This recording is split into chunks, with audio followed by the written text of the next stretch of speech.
Hey guys, today in this video, I will be covering some math topics that I did not know on September 4th, 2025 that I do today.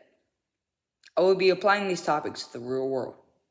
First of all, I want to head over to my local grocery store because that's where most of my examples are. So I will see you guys there. Adios. Yo, everybody. Look where I am. Wegmans. I want to walk around and see if there's anything I can apply math to. So, let's go.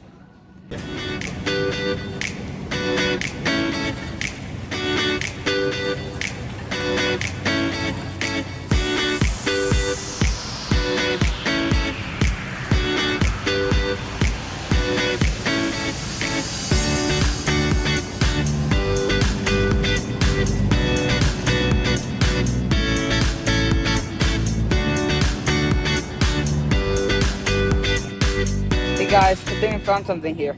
Let's take a look. If you see here, it is 51% discount.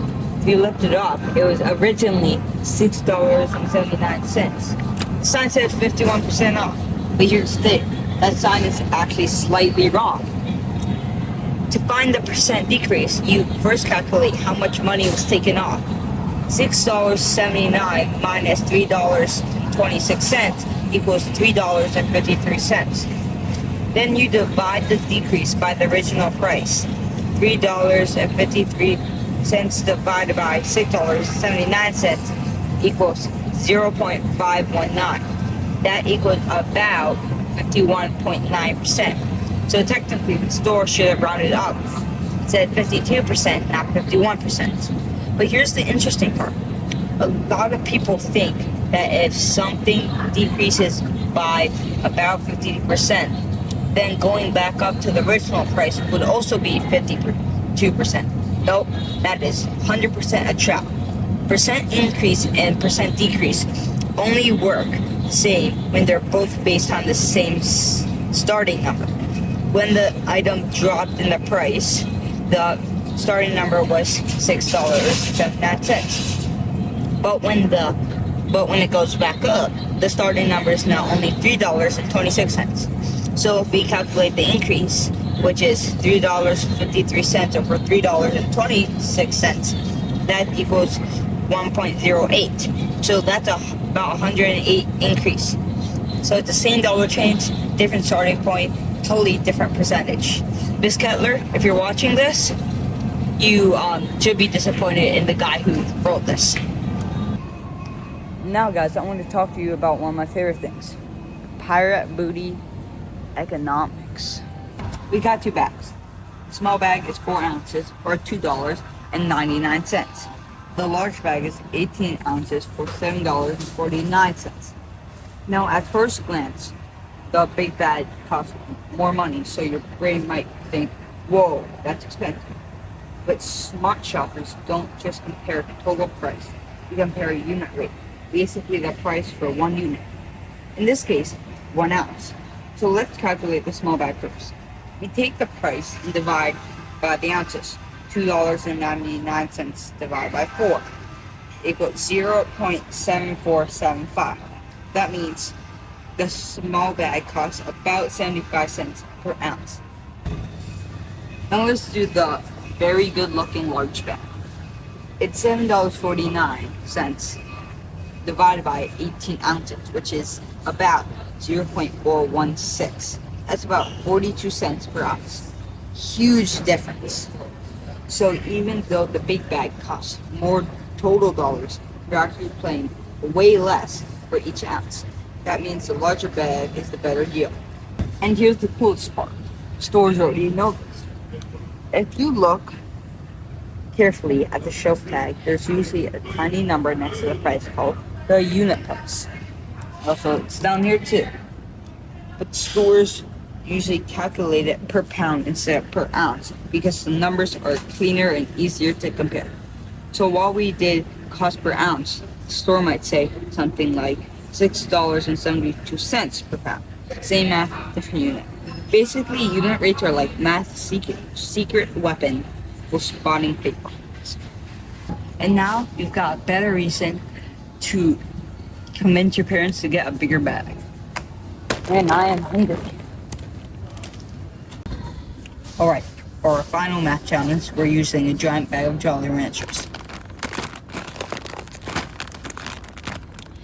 It says here there's about 99 servings. I want to round that up to 100. And so 2 times 100 is 200. And there are 1, 2, 3, 4, 5 flavors. Blue raspberry, green apple, cherry, grape, and watermelon.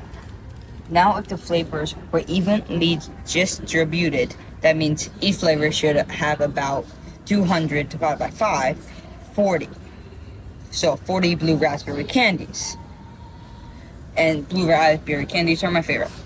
Now let's figure out the probability of pulling one blue raspberry candy out of the bag.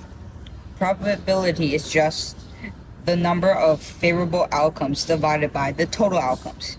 So 40 divided by 200 was 0.20. That means there's 20% chance of pulling a blue raspberry candy. Pretty straightforward. But I'm a complicated person. Let's make it harder. What if we pull all 3 candies in a row? And we want all 3 to be blue raspberries, since I love that candy. Now, the probability changes each time because we're removing candies from the bag. It's basically non-replacement. So, the first candy, 40 divided by 200. Then there are only 39 blue raspberry candies left out of 199, since we removed one. So, 39 divided by 99. Then 38 divided by 198. So, to get the total probability, we multiply them together.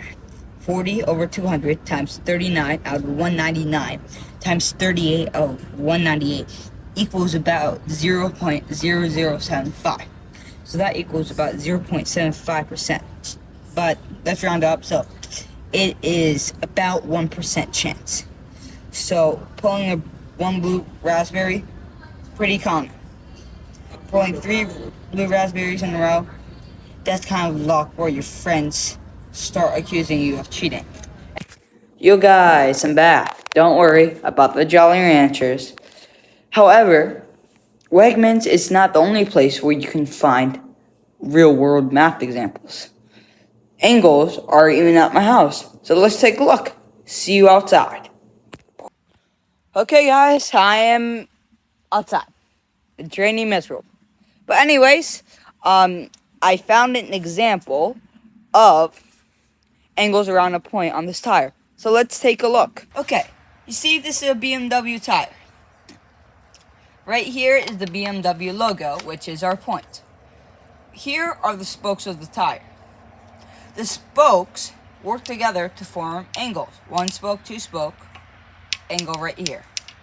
And it goes all the way around the tire. Just like a pizza, if you cut it, if you see the resemblance. So that right there is angles around a point.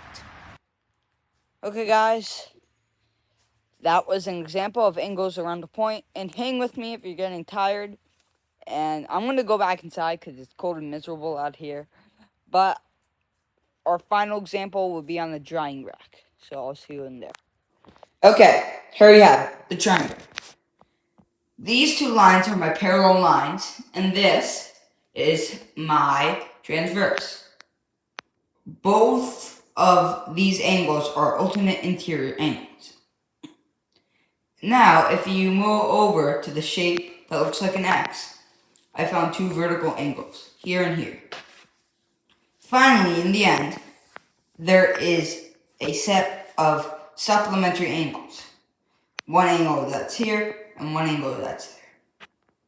So those angles are in this drawing rack, and that shows that an item or thing could be way more complicated than we ever thought. Okay, guys, that was it.